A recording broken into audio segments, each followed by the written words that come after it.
Commissioner has opened a formal investigation into Facebook after the data breach of 300,000 Australians. That was confirmed by Facebook earlier this morning. This has implications under the Privacy Act.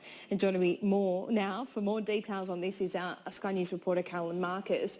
Look, we heard that there was about 50 million data breaches.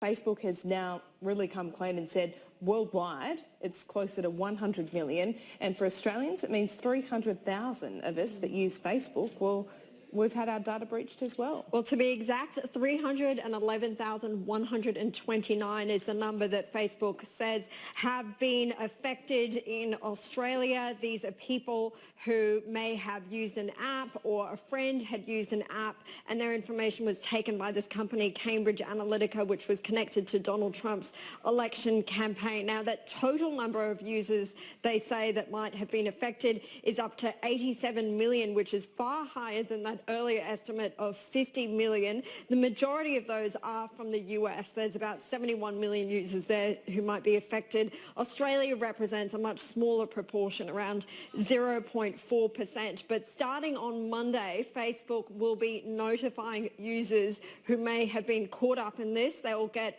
a notification at the top of their news feed telling them that they believe that their information might have been improperly shared with this research firm. Mark Zuckerberg, the CEO of Facebook, has spoken out today. He did a telephone hookup with journalists. He again apologised, saying that Facebook had not done enough to protect users' privacy. But it's clear now that we didn't do enough. We didn't focus enough on preventing abuse and thinking through how people could use these tools to do harm as well.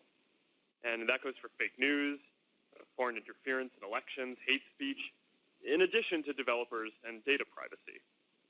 We didn't take a broad enough view of what our responsibility is, and that was a huge mistake.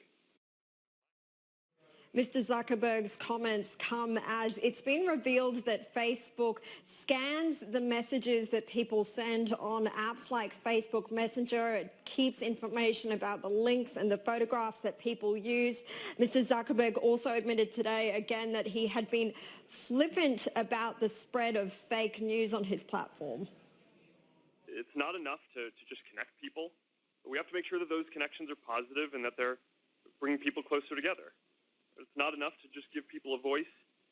We have to make sure that people are not using that voice to hurt people or to spread disinformation. Carolyn Marcus, with all the details on that, I want to just add to that with the breaking news and the Privacy Commissioner now opening up a formal investigation into this data breach. Our business reporter Leo Shanahan joins us. Leo, now this is really interesting because it has implications under the Privacy Act. What do you understand this to practically mean?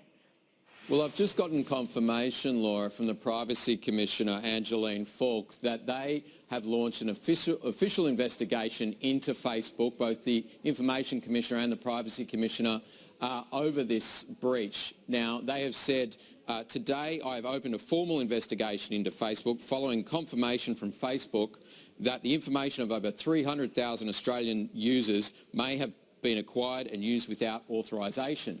Now, this is extremely significant because under new legislation that was introduced in late February, the Notifiable Data Breaches Scheme, Facebook would be required to inform the Privacy Commissioner of any significant breach. In fact, any minor breach, really, they're obliged under these new laws to notify the Privacy and Information Commissioner of these breaches. Leo, do they need to, are they required under the Privacy Act to go into any more detail? Of course, they have to, notify of the breach itself, but do they have to notify what was actually breached?